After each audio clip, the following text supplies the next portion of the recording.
Blake Griffin is here. We'll tell you what you can really expect from him. Spoiler alert, not much. But we can expect a few things from this small lineup that I've been begging for. What can we expect from that? We'll talk about it with Tom Westerholm right now on the Locked On Celtics podcast. Be ever ready. Recognize the city of champs. Boston, baby, we do what you can't. Locked on number 18, Tatum and Brown, J-team, step back. We gon' wet that and slay teams. Of course, the Celtics, who else could it be? Screaming like KG with the Larry O.B.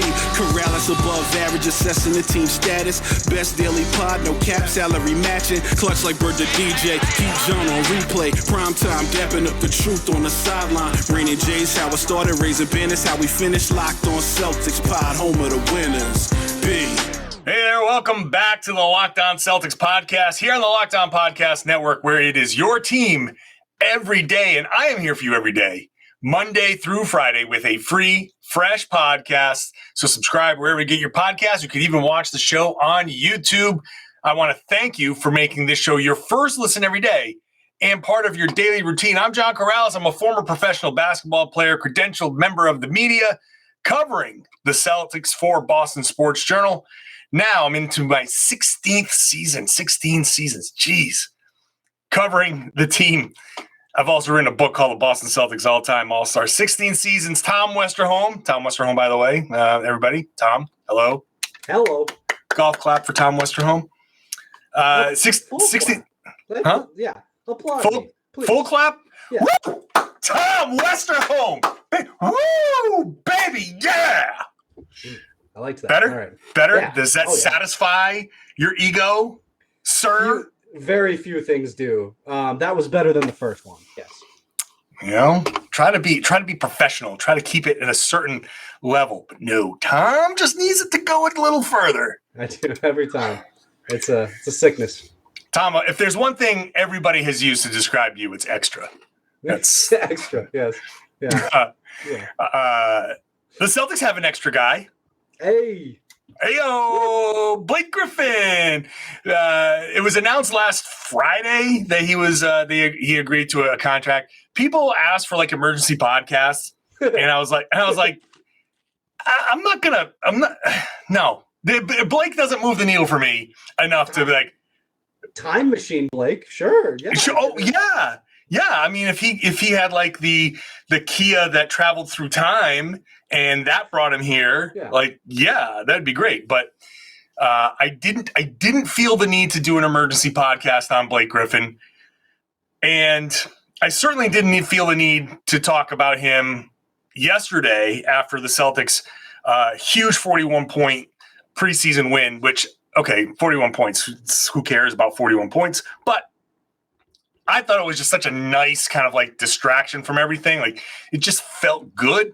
I wasn't going to talk about Blake Griffin. So now Blake Griffin talked. He showed up. He appeared in front of the media, answered the questions very well. He seems like a nice enough guy. Everybody that I know in the media and I've heard talking in the media says he's really good to be around and is really good to everybody. So that's nice. Have good vibes, Mr. Good Vibes around here. But all of this is just to say that, okay, Blake it's okay. You know, if his name wasn't Blake Griffin, would we even really spend any more than this amount of time talking about him? I mean, no, because when I pitched the idea of talking about Noah Vonleh before the podcast, your face went, soured very. I kind of think I made that exact sound. Yeah. So, no, I don't think we would because, I mean, realistically, in 2022, there's not that much difference between Noah Vonleh and Blake Griffin, besides, experience and all that stuff. But sure. Yeah, I mean, look, I think it's an interesting pickup. I think it's like a guy who could potentially help a little bit, and that it sounds, from Blake's availability today. I mean, he sounds like a guy who is ready for the type of role that I envision the Celtics putting him in. Like he knows the deal. He was talking specifically about being a guy who signed after training camp had happened. And if you're a guy who's signing after training camp happens, you can have a role, like you can be an NBA player, but you're a certain type of role and a certain type of NBA player. And you know that, right? And so Blake clearly knows that, and he knows that this opportunity he has with the Celtics is a chance to ring chase. Like, this is not, go out and market yourself for the next team necessarily. Right. This is I made $30 million a year for, 7 straight seasons. Let me go see if I can get the thing that $30 million can't buy, which is the NBA ring. Yeah, it's 100% true. He's not here as a prove it kind of year. Like, he's not here to say, I've been out of the league. Well, like, Noah Vonleh is actually here to try to prove something.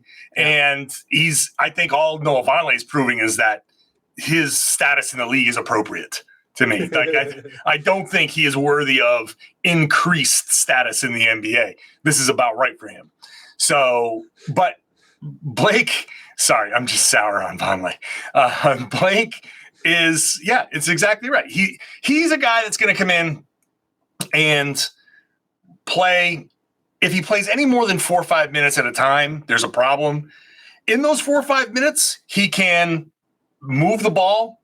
You heard Joe Mazzulla when he talked about what can Blake give you. He kind of danced around the abilities and said, he's been around. He's played with a lot of great players. He's played for a lot of great coaches. Right. And like, okay. And he's a guy who can move the ball and make that extra pass, which is basically saying, don't try to score. But that's what they're going to need. They're going to need a guy who's going to go out there and take a charge, here and there, play some level of defense. He's a big, strong individual. He's large. And so opening night against Philly, he might get a few cracks at just wearing down Joel Embiid. That's kind of going to be his role. Make the extra pass every once in a while, spot up, wide open three. Sure, go for it. Maybe you can shoot better than 28% that you did last year. And everything else is just gravy. And when Rob comes back, I think he's pretty comfortable sitting on that bench. Get your spot, get your towel waving, get those the rotator cuff exercises going, and you're good. Yeah, no, I mean, that is 100% what it is. And I think, Mazzulla's comments were very funny because there was this element of like, I am uncomfortable with the question of what it is. Like, it was the opposite of, I guess it was kind of similar to Office Space, where it was like, I'm not comfortable discussing what it is he does around here, right. But I mean, look, like, I think I actually do think that what Mazzulla said is somewhat enlightening, right? Because what he said was, like, basically, this is a guy who's been around, and that's what the Celtics need, right? Like, they don't need, like, it's actually one of the things I think is really going to work against somebody like Noah Vonleh. They don't need somebody who's got to prove themselves. They need somebody who's been around and who, in the big moments, like, that's not to say like Blake is going to go out and be a superstar in big moments, but he's been in them before, and he's not going to be scared of them because he's experienced them. And like, there's so much value in that, like, for a team like the Celtics who are trying to win a championship, who are trying to make a deep playoff run. So much value in just having guys who aren't going to be like totally shook if you put them out there on the floor, because you know what? Maybe you put Blake out there in a big moment and he does something good, or like the Celtics saw in that series against the Nets. Maybe he just knocks down a bunch of threes because he's not scared to shoot an open three in a big moment. Like, he just kind of knows how to operate. He knows how to kind of carry himself. Like, that's a learned skill. If you put Kabengele out there in like one of those moments, he's not going to do a lot of good things. This dude has all the energy and all the hustle in the world, and that's all great. But if you put him out there in the playoffs, I feel like you would rather have somebody like Blake who's done it before, who has much more experience, a much better sense of what is required both physically and mentally. So, I mean, that's what you get with Blake. You're not getting a superstar. You're not getting 2013. You're definitely not getting an emergency podcast, but you are definitely not. But you are getting a guy who's been around and can carry himself that way. Yeah, that's it. That's it. Like, that's That's all you're going to get with Blake Griffin, and that's fine, and that's fine because when everybody is healthy, if everyone ever gets healthy, it's good to have that in your back pocket. But as we saw, with Brooklyn, when everything went to hell and Steve Nash went to Blake Griffin, he had that one moment. He had that one game where he hit a bunch of shots, but then he also was the guy that everybody targeted, and you don't want to have a target out there. So, that's fine. He's fine. For a veteran minimum. Yeah, he's fine. Like literally his quote was just some stability, whatever they need. If Al needs a break, if Rob needs a break, total utility. I didn't come here demanding a certain type of role. It's just fill the gaps. Like, he gets it. He knows it. Like you said, get that rotator. Get one of those tennis balls that you can really rub on it just to it's gonna be good stuff. He's gonna have a fun year, I think. I do feel bad sometimes. Just turning the spotlight on ourselves for just a second.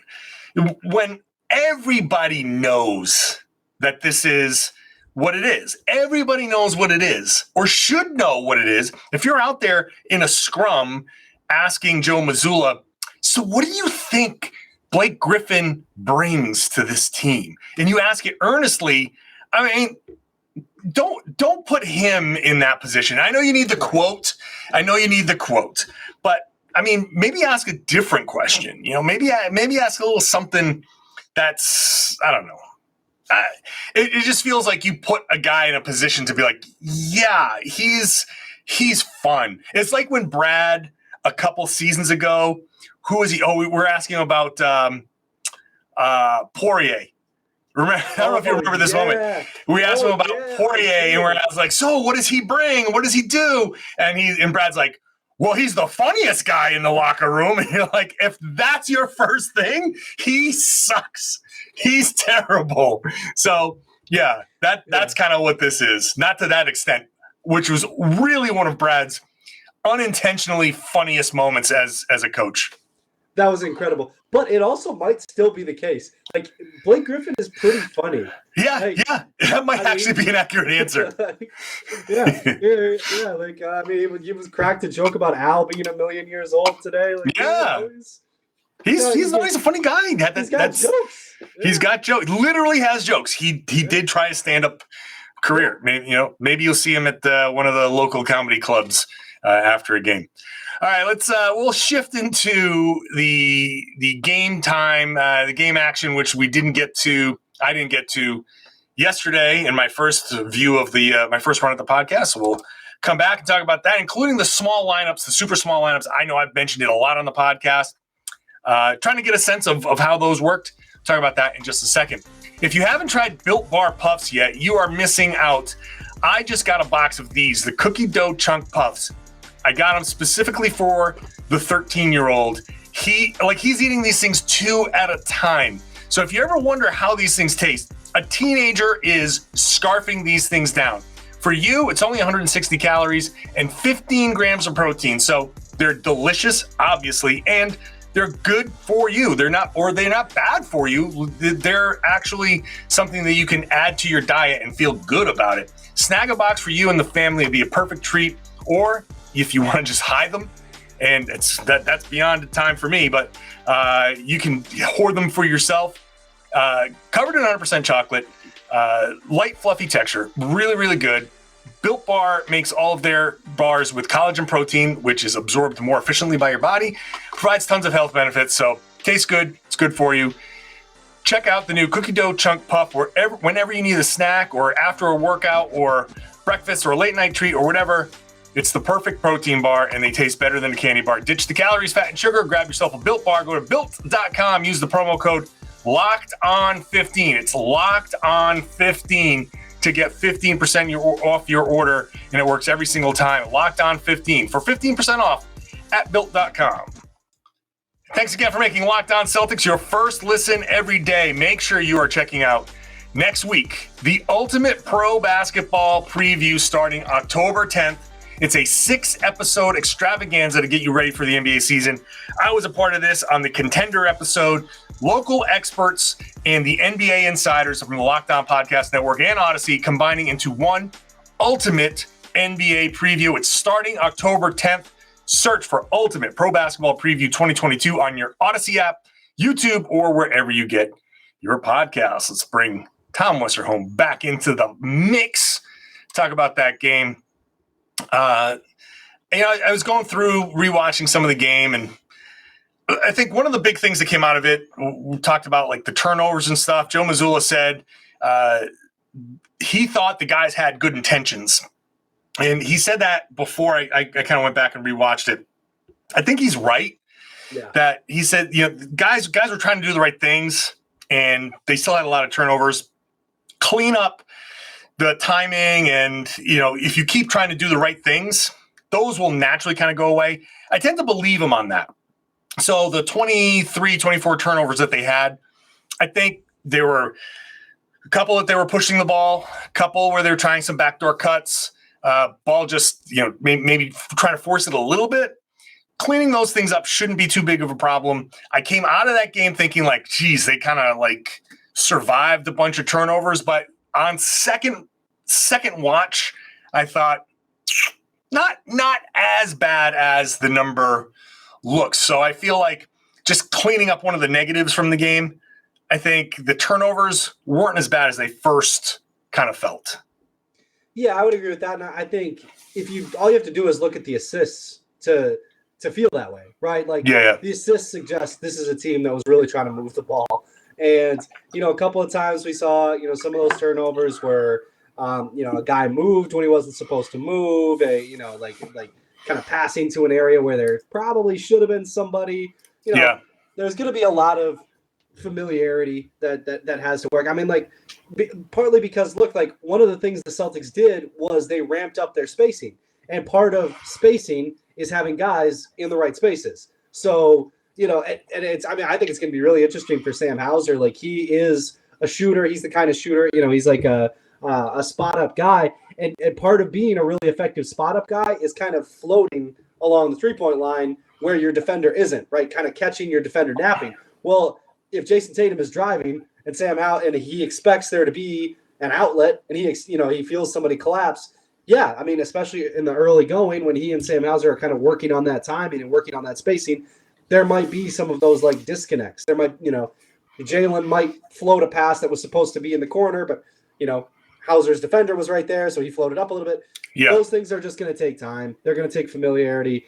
And I think the good thing for the Celtics is that, like, okay, so somebody like Grant Williams is probably always going to be roughly in the corner, right? Like that's his best spot anyway.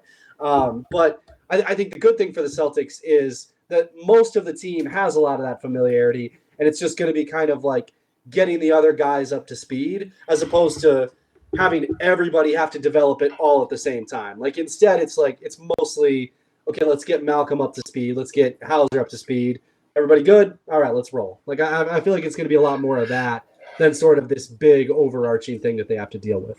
Yeah, that is definitely going to be the case, especially when you're working Malcolm Brogdon back in, and even Derek White. Derek White is, exactly. That's still a learning curve. He was coming in on such a midstream last season that this is his first chance to kind of get acclimated, and there's another new head coach, but still similar scheme, so it's not it's all about building the timing. And this is why I was so fascinated with that, the potential for a Smart, White, Brogdon, Jaylen, Jayson lineup, which we saw a little bit of. We didn't see a ton of it. Some good, some bad. I thought it certainly creates mismatches for Tatum against a guy like Plumlee. Right. Yeah. Like he just saw that and was like, okay, time to eat. But it also creates the mismatches on the other end where the Celtics are going to have to try to figure out when to switch. There are going to have to actually be times where they don't switch. I think on some inbounds plays, they might want to zone up on inbound plays. That my first initial adjustment would be that instead of just doing all of the switching, just zone up so you can kind of always keep, if you're going with Tatum at the 5, you kind of want to keep him in the middle defensively. And then once it's inbounded, you can start your switching again, because if you're switching, it doesn't matter, at the top. So my first defensive adjustment would be zone up on the inbounds and then start getting back into your defense to avoid Plumlee just turning and posting up Derek White or one of the smaller guys. But also at the same time, if you take a high-powered team like Charlotte and turn their offense into Plumlee post-ups, that's also not the worst thing. You just got to make sure that the post-ups aren't just sealing in the lane. That's why I want them to zone up right away on the inbounds. If he's just sealing off in the lane and he's just going to turn around and lay it in, you don't want that. But if it becomes a post-up on the block, all right, sure. And you can scram.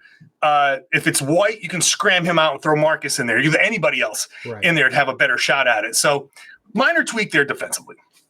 It is very funny how many of the Celtics defensive schemes, like the tweak that you end up coming up with is, well, just have Marcus do it. I have a concern about the biggest guy on the floor. Put Marcus Smart on him. Yeah, Marcus, you got this. But to your point though, right? Plumlee post-ups. How many guys in the league are there where consistently a post-up like that is going to be a major issue? And on the other end, how often is it going to be that there is a team where the offense that they get because you go small is better than the offense you're getting because Plumlee is guarding Jayson Tatum? Right. The advantages that it creates are pretty significant. So, I see the vision for it. I do think, I think especially until Rob Williams gets back, the Celtics are going to have some rebounding issues. They're going to give up some boards. Horford's never historically been an elite rebounding guy anyway. I'm interested to see how that all works. And I don't think that the small lineup is going to be particularly conducive for that. But they do operate as a team pretty well. And I think the advantages that you get from that small lineup might make up the difference anyway. So it'll be really interesting to watch. I also want to see it. I also do wonder a little bit though, how taxing is that going to be for Tatum? That's the thing. Is he going to have to bang with really big dudes? Because that's what you don't want. You do not want Tatum, really having to kind of mix it up, kind of put his body on the line a little bit. That's not a guy whose body can go on the line. He's way too valuable for you. No. Keep no lines around that body. So and this is why I think it is a very situational thing. It's either when a certain if the other team has a big guy that's too big, then you unleash that when once he's off the floor. Right. Or you don't do it against, I mentioned this last night in the podcast, you don't do it against a Philly. You use it against a team like Atlanta, where if you want Clint Capella to post up, great. So take the ball out of Trae Young and DeJounte Murray's hands and John Collins' hands and just throw it into Capella 3 times down the floor. Great. Thank you. That works. Those are the types of teams I think that you're going to see it more, but they definitely have to work some things out. Offensively, I'm afraid of it becoming a little bit of a matchup hunting type of offense. The beauty of having those guys out there is that they can all just keep attacking. Right. I don't want it to turn into Jayson saying, I got Plumlee on me? Everybody stand back. I got this.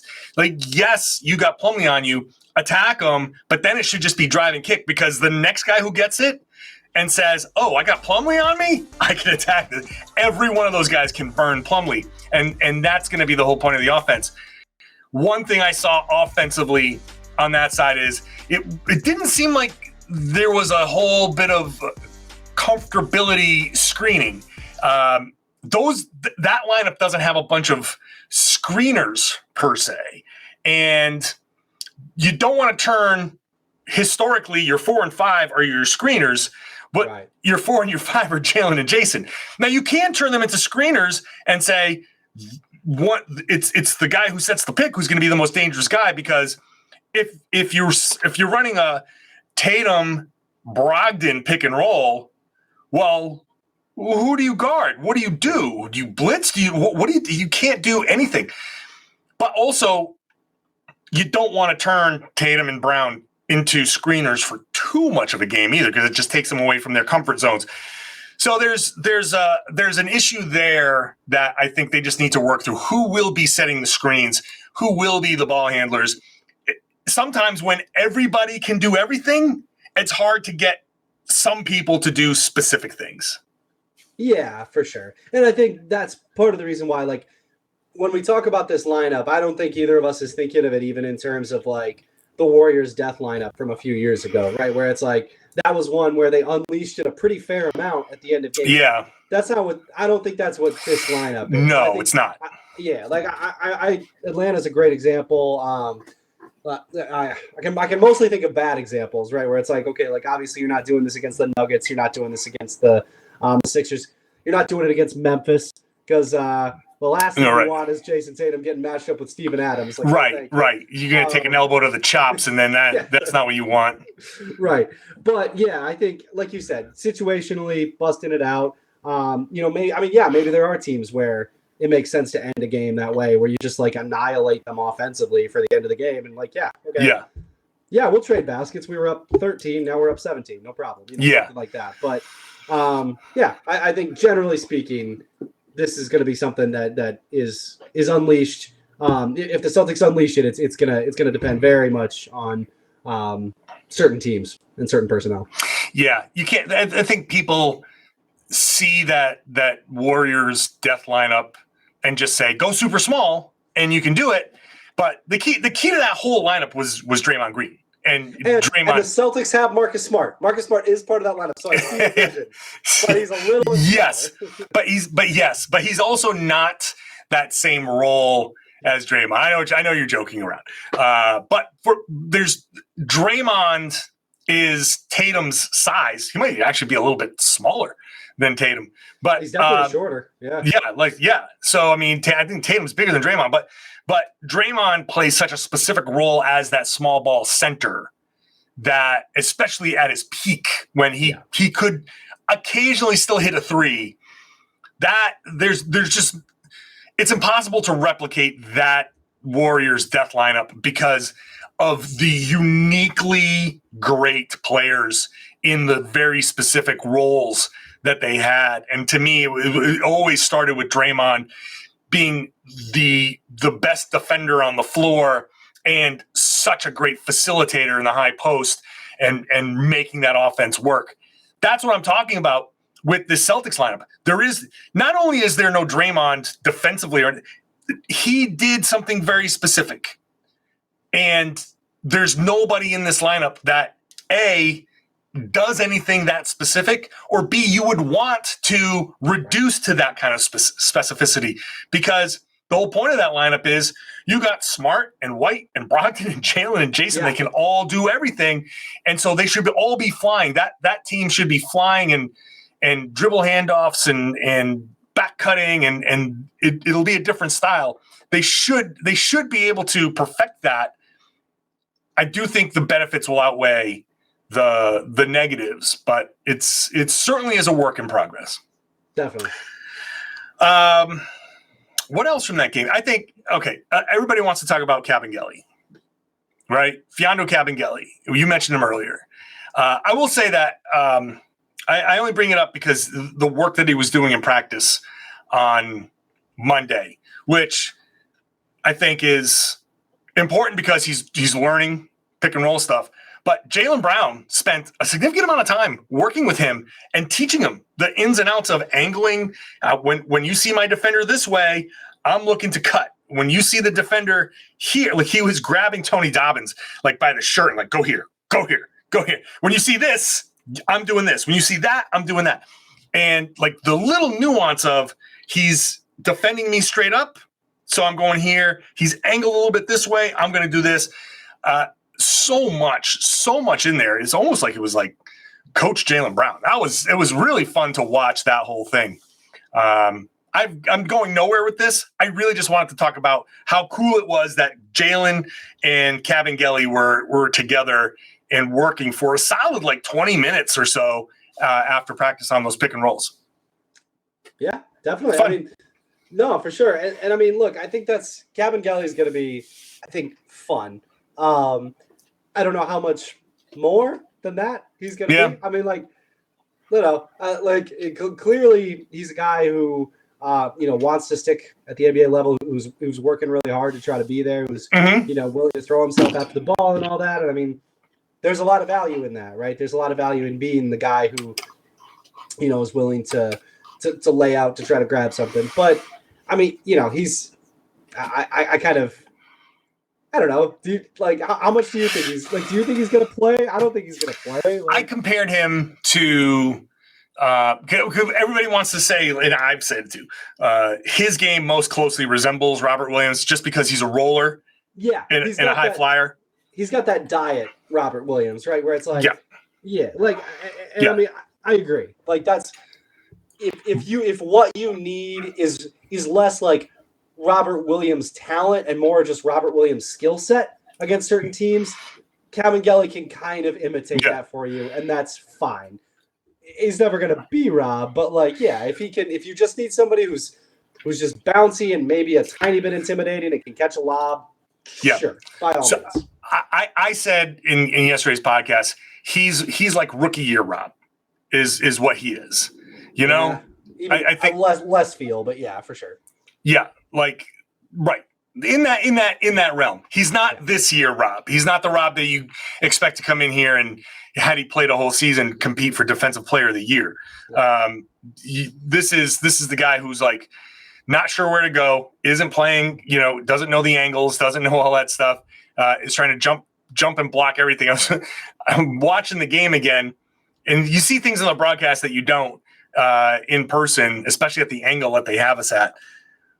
But one nondescript play that ended in like a travel call. I think it was Lonzo Ball traveled. But as he was driving, you can see Kabengele just loading up. He's in his crouch. He is ready to jump. Not even wondering if there's going to be a fake, no nothing. He is just the engines have been lit, and he's at 3, 2, and if it wasn't a travel, he was going up. No matter what.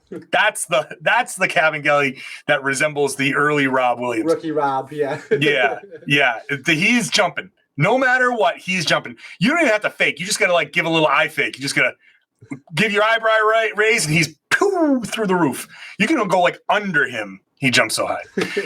Anything else from the game that stood out to you that you want to bring up? I mean, the big takeaways, we're all stuff that you've touched on. Like, I think adding Brogdon to this team is monstrous. Bigger than I thought. Yeah, it's going to be really big time because sure, the scoring, right? Like the bench needed some scoring punch, and he brings so much of that because the shooting, sure, it's up and down, depends on the season. He, some years he shoots 37, some years it's 31. But the ability to get to the rim, the ability to pass out of there, the ability to,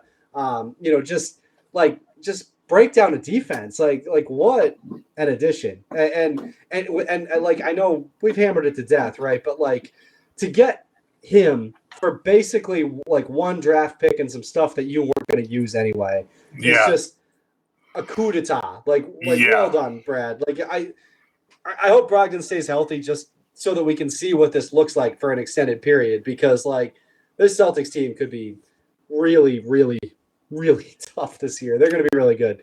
And then I thought too, the spacing just looks so different this year with Grant Williams hit a lot of threes last year. And by the end of the season, he was kind of, that he spaced the floor a little bit. People closed out to him a little bit. Mm-hmm. They generally preferred to stop Jayson Tatum more. So Grant did get a lot of looks, but I just think adding Hauser to that mix, that's target practice for him. Those are easy shots. And I know that the Hornets were not exactly operating at peak capacity, but Hauser's like he's gonna feast this year. this year could make Sam Hauser a lot of money, like for the rest of it, like because there's a real market for a man like him. So yeah.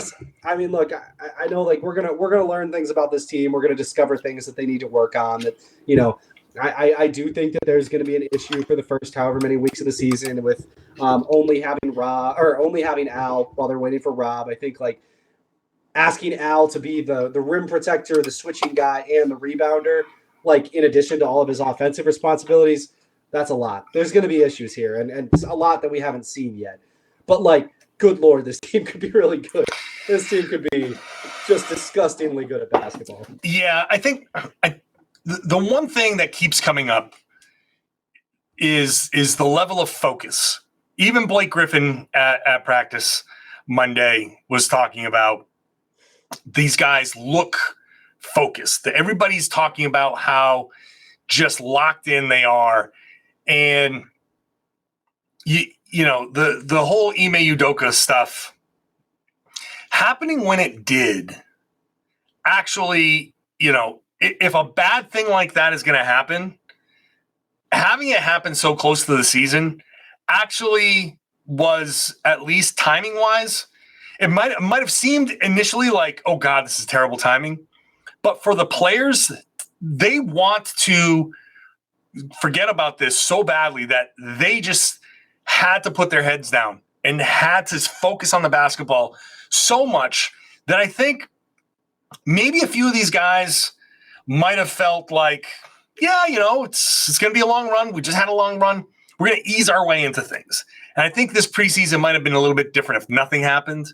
Like, I don't think they win this game by 41. I think there's a little bit more sloppiness, and definitely it just would have gone differently.